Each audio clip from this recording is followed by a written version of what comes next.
She texted, "Hey, I need 2 months no contact for my healing." I replied, "Take it." Then I notarized a storage inventory, moved her boxes to a secure unit, and transferred the utilities back to her name.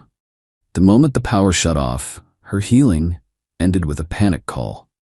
I, 29 male, got an interesting text from my girlfriend Sloane7 3 weeks ago. We'd been together for 2 years, living together for the last 10 months in my apartment. Here's the backstory. I've been renting this place for 5 years. 2-bedroom, decent neighborhood, rent controlled at $1,400 a month. When Sloane moved in, we agreed she'd cover utilities and groceries since I was covering rent. Seemed fair. Utilities ran about $200 to $300 monthly. Groceries maybe $400. Way less than half the rent. Things had been weird for about a month before the text. She'd been distant, spending lots of time at her friend Jade's place, coming home late from her yoga teacher training. When I'd try to talk about it, she'd say I was projecting my insecurities and blocking her growth journey. Then, Tuesday morning, while I'm literally making her breakfast, she sends me this text. Not says it, texts it. From the bedroom. "Hey, I need to talk to you about something important. I've been doing a lot of inner work with my spiritual advisor, and I've realized I need space to complete my healing journey. I'm requesting 2 months of no contact starting today. This means no texts, calls, or interactions. I'll be staying with Jade but keeping my things here since this is temporary. Please respect my boundaries during this crucial time. Namaste." I walk into the bedroom with her omelet. She's already packing a bag. "You're serious?" I ask. She doesn't even look at me. "My therapist says you'll probably resist this. It's normal, but if you really love me, you'll give me the space I need to heal." Heal from what? From codependency, from toxic patterns, from us. "So we're breaking up?" She finally looks at me, annoyed. "No. God, why do men always think in such binary terms? I just need space. 2 months, then we can reconnect from a healthier place. And you'll keep your stuff here?" "Well, yeah, I'm on the lease." Narrator, she was not on the lease. "I need you to respect this boundary," she continued. "No contact means no contact. Don't text, don't call, don't show up at Jade's. I'll reach out when I'm ready." She grabbed her bag and headed for the door. Stopped, came back, grabbed the omelet and left. I sat there for a good 10 minutes, just processing. Then I said out loud to my empty apartment, "Take it." And that's when I started planning. Update 1. Y'all asked for updates, so here we go. First thing I did after Sloane left was document everything. Took photos of every room, every item of hers, created a detailed inventory. Downloaded our entire text history. Screenshot her Venmo transactions showing she hadn't paid for utilities in 3 months. Yeah, forgot to mention that detail. Wednesday, I called my landlord, Robert. Good guy, owns a few buildings, we've always been cool. "Hey Robert, quick question. Is Sloane on my lease?" "Who's Sloane?" "My girlfriend who's been living here." "Oh, the yoga girl?" "No, she's listed as an authorized guest." "Why?" "She moved out. Temporarily," she says. "Wants 2 months of no contact to heal." Robert laughed. Actually laughed. "Kid, I've been a landlord for 30 years. When they say they need space to heal, they're already dating someone else." That stung, but I pushed through. "Can I remove her as an authorized guest?" "It's your lease. Send me an email, I'll update the records." Done. Thursday, I went to the utility companies. Here's where it gets interesting. The electricity and internet were in my name, but I'd added her as an authorized user so she could handle issues if needed. The gas and water? She'd actually transferred them to her name months ago without telling me. The electric company lady was helpful. "So you want to remove the authorized user?" "Actually, I want to transfer the account to her. She's taking over the apartment." "Oh, okay, we'll need her consent for that." She already agreed. Here's her email. I showed her the text about keeping her things there and being on the lease. That's not really consent for utility transfer. "Oh, well then, I guess I need to cancel my service. I'm moving." "We can definitely do that. When would you like it disconnected?" "End of the month." That gives her 2 weeks to set up her own account. Same conversation with the internet company. The gas and water? Already in her name. Perfect. Friday, I started packing her stuff. Carefully, respectfully. Each box labeled, contents photographed, her yoga mats, her crystals, her essential oil collection that had taken over the bathroom cabinet, Her clothes, her books about finding your authentic self, her vision board that, ironically, had a picture of us in the relationship goals corner. Found something interesting while packing, a journal. I didn't read it, I'm not that guy, but a sticky note fell out. Jade's handwriting. Remember, he's just your safety net until Micah commits. 2 months should be enough time. Micah, her yoga instructor, the one who was just helping her perfect her form. Saturday, I rented a climate-controlled storage unit. Month-to-month lease, $150. Moved all her boxes there. Got everything notarized, the inventory, the photos, the receipt showing the unit was paid through the end of the 2 months she requested. Then I sent her an email, not a text. She said, no texts, right? Sloan, respecting your request for no contact and space. Since you've moved out, I've packed your belongings safely and securely. Storage unit details will be provided when you're ready to reconnect after your healing period. The apartment remains available for your return once you've signed a sublease agreement. Wishing you peace on your journey. Update 2. The first 2 weeks were quiet, suspiciously quiet. I'd unfollowed Sloan on everything, respecting boundaries, but my buddy Colton still followed her Instagram. He sent me screenshots and holy hell. Her posts were all about choosing herself and breaking free from toxic situations. One post literally said, "Sometimes you have to leave people where they are and focus on your own elevation. If they're meant to be in your life, they'll do the work to meet you at your new frequency." The comments were gold. So proud of you for taking space. He doesn't deserve your divine energy. Your practice has been so much stronger since you released that dead weight. Dead weight. I'm paying rent for an apartment storing exactly 0 of her belongings, and I'm dead weight. Day 10, things got interesting. Colton texts me a new screenshot. Sloan posted a story from what was clearly Micah's apartment, recognized the exposed brick wall from his YouTube channel where he does yoga for digital nomads or whatever. Caption, grateful for spaces that nurture growth. Jade commented, "Get it, girl, he's probably crying into your pillow right now." Jokes on them. I'd bought new pillows, the hypoallergenic kind, since I'd been sneezing for 2 years, not realizing I was allergic to her lavender-scented everything. Day 14, the big day. End of the month. 8 p.m. I'm playing Call of Duty with Colton when my phone starts buzzing. Not texts, calls. From Sloan. I don't answer. No contact means no contact, right? She calls 8 more times. Then Jade starts calling. Then a number I don't recognize. Probably Micah's phone.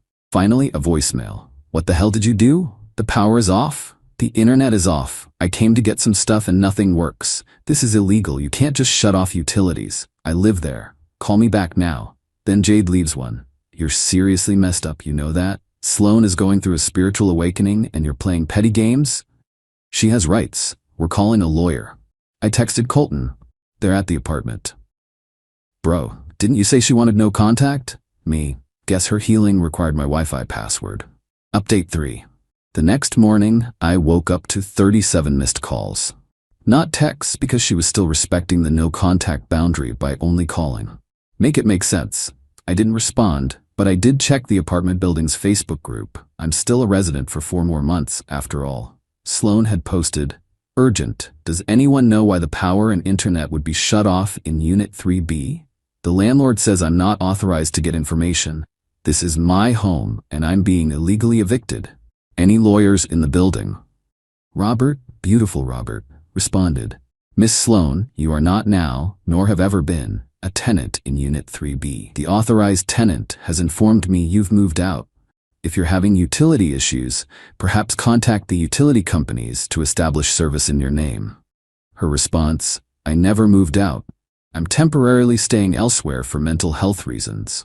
Robert, "Ma'am, you texted the tenant that you needed 2 months of no contact and would be staying with friends. That's called moving out." She deleted the post. That afternoon, I get an email from her.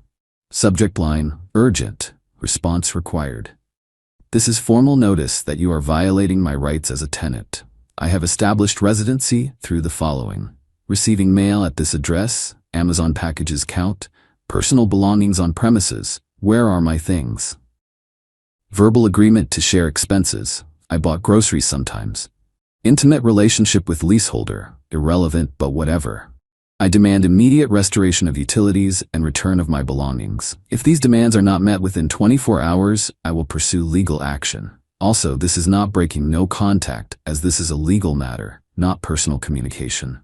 Sincerely, Sloan. I forwarded it to my buddy who just passed the bar exam. His response, LMO, oh, she really said Amazon packages establish tenancy? Tell her good luck with that. I crafted my response. Sloan, your belongings are safely stored as detailed in my previous communication. You requested 2 months of no contact and space to heal, which I'm respecting. Regarding utilities, the electric and internet accounts in my name were closed as I no longer reside there full-time. You're welcome to establish service in your name. Gas and water remain active as they're already in your name. The apartment is available for your return under a proper sublease agreement with standard tenant obligations, respecting your healing journey by maintaining the no-contact boundary you established. Her response came in 12 minutes. I cannot establish utilities without being on the lease.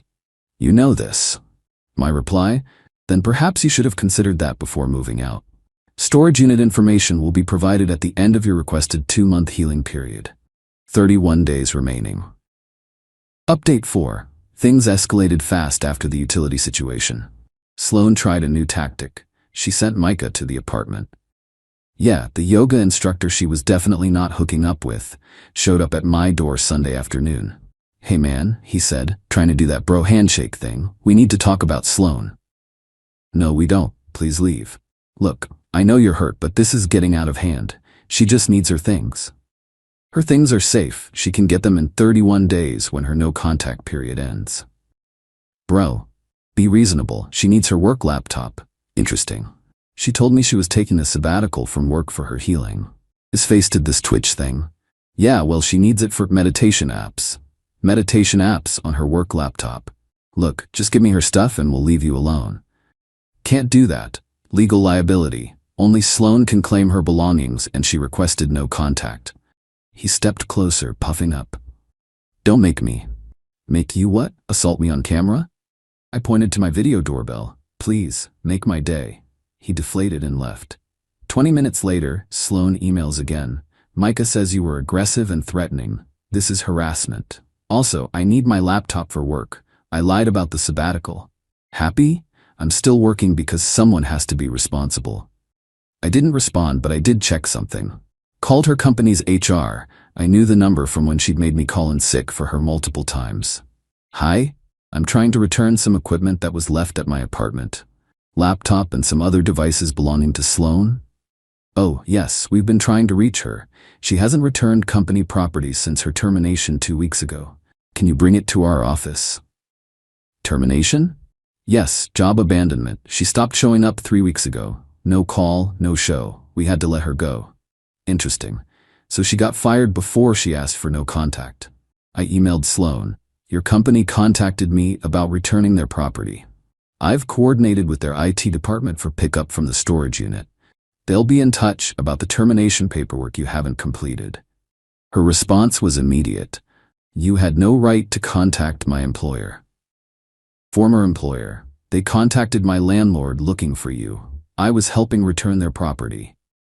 I'm going to sue you for everything. For storing your belongings safely and returning stolen company property? Good luck. Radio silence for 12 hours.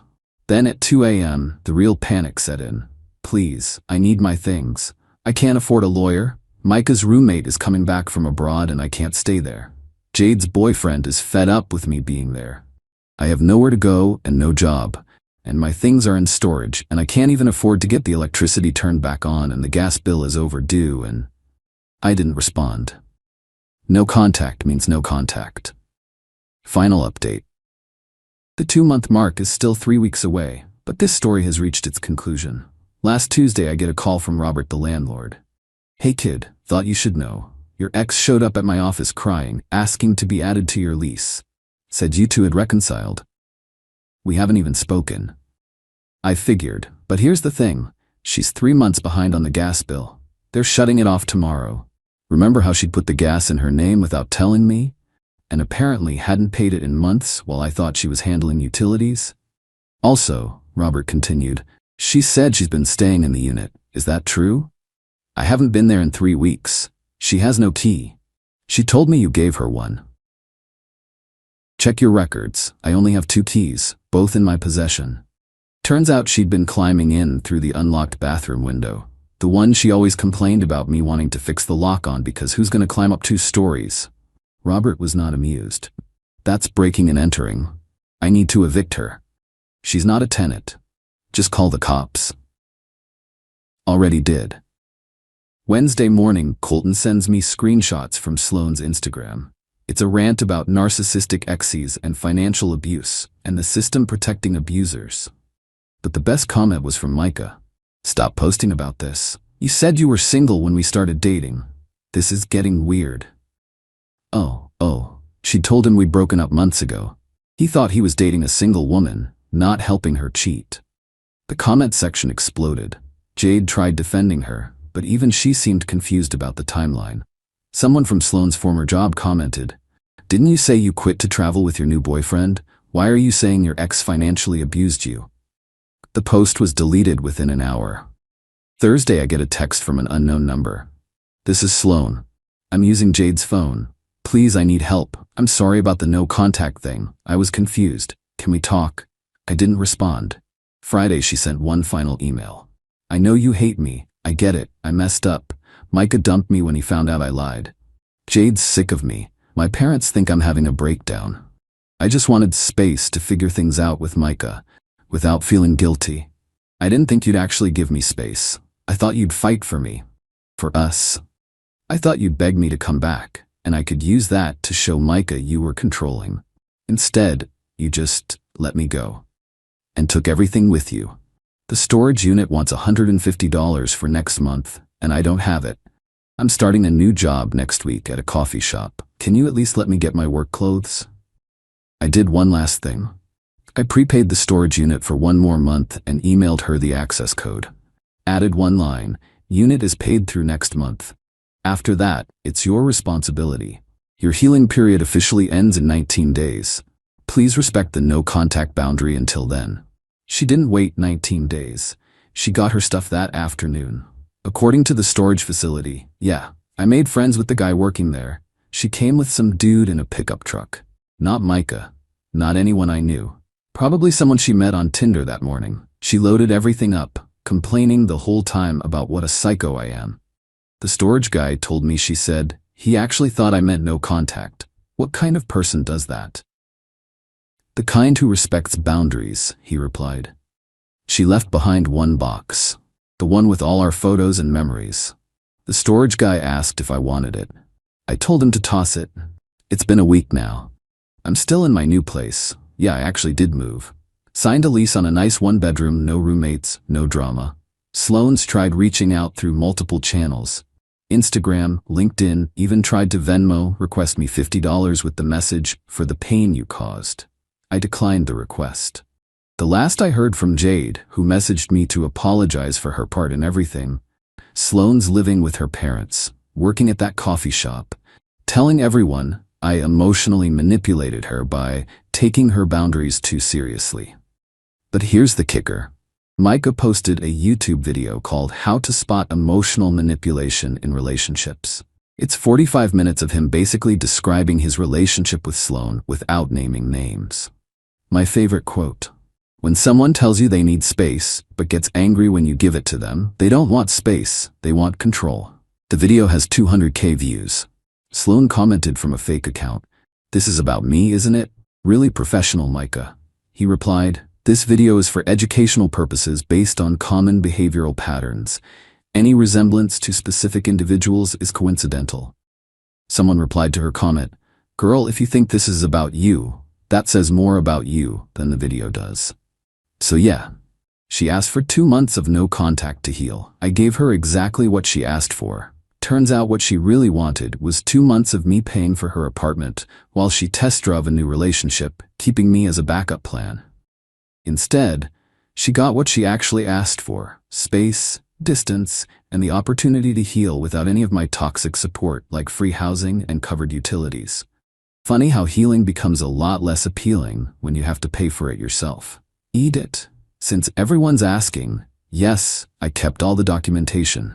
Yes, she's tried making new social media accounts to contact me. No, I don't respond. And yes, Robert the landlord gave me a great reference for my new place. He actually wrote, best tenant I've had in 30 years. Handles problems with grace and documentation. Edit 2. The gas got shut off at the old apartment. She never paid the bill. Robert had to pay it to get it turned back on for the next tenant. He's considering small claims court. I'm staying out of it. But I did forward him the screenshots of her claiming she was handling utilities. He said it's the most organized evidence file he's ever seen. My spreadsheet game is strong. What can I say?